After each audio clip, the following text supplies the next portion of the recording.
Shalom Aleichem everyone. I hope everyone is well. It's Erev Shabbos, Parshat Vayishlach and Vayishlach. And it's been a while. That's why I'm a little forgetful. And I really, first of all, want to apologize that we haven't done recordings. We haven't posted in at least a month, and it's our bad. And Mirz Hashem, we will get back in the rhythm of things, back in the swing of things, and continue posting on a weekly basis to be able to share Divrei Torah and connect on a real level. Before sharing a short Dvar Torah, I just wanted to let you know that Baruch Hashem, the Yeshivat is going great. There's a real beautiful Kol in the Beis Medrash, beautiful Talmidim, and really doing nicely. And having our new Beis Medrash is such a positive feeling. I'll just share with you a very quick anecdote. As you probably recall, during this time of year, there are a lot of visitors to Yeshiva. Parents are in town. We have Rabbanim from high schools that are in town, and certainly 12th graders that are looking at the Yeshiva for next year. So this week I brought a young man, a 12th grader from high school, into the Beis Medrash, and we walked through the hall, and then as he stepped into the Beis Medrash in the middle of morning Seder, and he heard the Kol Torah, and he saw the beautiful new Beis Medrash, just a word instinctively came out of his mouth, and the word was, wow. And that's kind of how I feel every single day, that real sense when you walk into the Beis Medrash and there's a Kol Torah, and you see the beautiful Gashmius that serve. That is as far as the beautiful Meshech Chachma on this week's Parsha. The Torah tells us, actually the Gemara Maseches Yuma tells us that the Avos, they kept Kol Torah Kula. And the Gemara tells us that the Avos Avraham Avinu even kept mitzvahs D'Rabbanan. And the Gemara says, what's an example of a mitzvah D'Rabbanan that Avraham Avinu kept? He kept the mitzvah of Erev Tavshilin when it was in theory, a yontif preceding the Shabbos, so Avram also would set aside an Erev Tavshilin so he could prepare for Shabbos. Very striking, very strange that the Avos even kept mitzvahs D'Rabbanan. It's hard to understand that they kept mitzvahs D'Oraisa, but even mitzvahs D'Rabbanan. Truth is, as a parenthetical comment, I asked Rav Asher Weiss, should we take this Gemara literally? He says, Pashut Pshat, and most of the Achronim assume, not necessarily to take it literally, even though there's a lot of Torah discussed about how could Yaakov marry two sisters, etc. But according to many, one doesn't have to take the Gemara literally. But be it as it may, Avraham Avinu, Chazal tell us, kept Kol Torah Kula, even the mitzvah of Eruv Tavshilin and mitzvah D'Rabbanan. In this week's parsha, there's a medrash in the Parshat Vayishlach where the Torah tells us, the medrash tells us that Yaakov Avinu Vayichan es Pnei Ha'ir, he encamped around the city. And the Medrash says, what does that mean? He encamped around the city. Why is that important to know? He set up an Eruv Tchumen. He made Eruv Tchumen. He set up a boundary that he can now carry in this area on Shabbos Kodesh. Very strange. What is the fixation with Eruvin? Avram Eruv Tavshilin, Yaakov Eruv Tchumen. What exactly is the idea? So the Meshech Chachma suggests a beautiful concept. And each of these mitzvahs D'Rabbanan highlights something very unique about each one of these avos. You see, the way Eruv Tavshilin works, Avram set up Eruv Tavshilin. The way that works is if you have a yontif Thursday, Friday into a Shabbos, you're allowed to cook if you set up the Eruv from yontif to Shabbos. What is that built on? You can't cook from yontif to after yontif, so how can we go in and do so?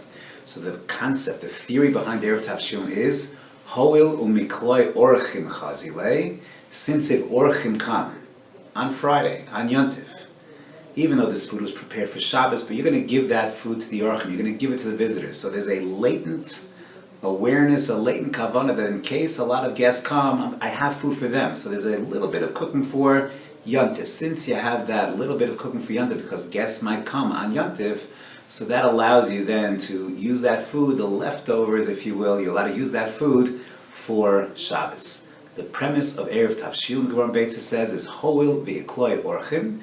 Since Orchim might come, Chazil, and it's fit for them, so therefore there's a little bit of cooking for Yontif, even though your intention is to cook for Shabbos.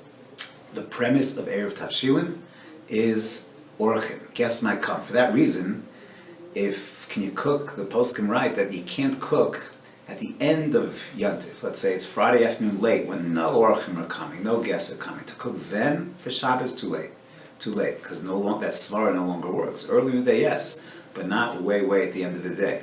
So Avraham Avinu, his midah was hachnasas orchim. He was out in the world, his home was open on all four sides, inviting guests in, doing kiruv rechokim. Avraham Avinu, that was his midah, and therefore the Gemara highlights He even kept Eruv Tafshil because that mitzvah is built on Eruv Tchumen. Yaakov was very different because Yaakov understood something from his father and from his grandfather. Yaakov understood, yes, if you open your house on all four sides and you invite guests in and you do kiruv and you have the whole world at your doorstep, you can accomplish tremendous, tremendous things.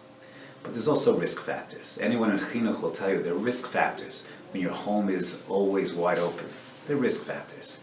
What are those risk factors? Is that you have other influences in your home. You have other things that are other influences, other cultures, if you will, other values invited into your home.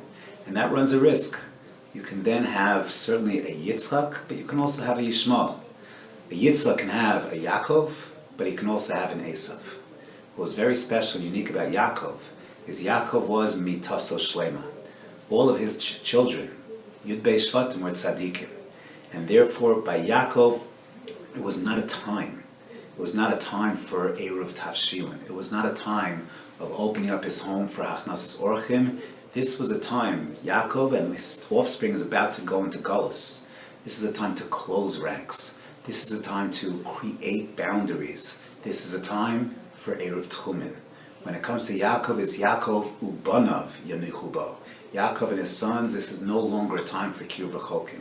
Every time has its unique mitzvah, unique responsibility, and for Yaakov, it was time to build internally, build the family, build the mishpacha. This was a time of building Knesset Yisrael as they were getting ready for a long stay in Mitzrayim. So when it comes to Yaakov, Chazal say, Eruv Tchumen, build boundaries, set up safeguards. When it comes to Avram, Eruv Tafshilin. That's a very, very real lesson and a real challenge in today's world. Because certainly we want to be good role models. We want to help the world, change the world, help the Jewish people in so many different ways. And that requires being out there. And it's certainly an imperative that we have when we have so many of our brethren that are lost to assimilation, to other tsaros that are out there. And we have to be there for them. On the other hand, at the same time, we have to be there for our children, for our families, for what is inside the bayis. And we have to create this very subtle balance. Avram was the machnis orchim par excellence. And Yaakov was the person who created boundaries par excellence. And we have to draw from both of those well springs. We have to draw from both of those tremendous, tremendous midos of the avos and inculcate both values into our homes. And sometimes the right thing is to go into Avram Avinu mode. And at other times, close ranks, is to close the door, put up the filters, and understand that now we have to set up tchumen. That's part of the balance of living in a modern world, living in a very complicated world with a lot of things out there and a lot of things going around. And we should all be zoche to learn the lessons of Avram, to learn the lessons of Yaakov, to know how to create that balance. It's a tough balance, not an easy balance, a balance that we have to work on and be vigilant about, not only for our children, not only with our children, but even with ourselves, in learning how to navigate that very, very complex balance. And Bez Hashem, if we do it the right way, then we can at the same time be an Or Lagoyim, but also be tremendously strong in building our homes, ourselves, and our communities.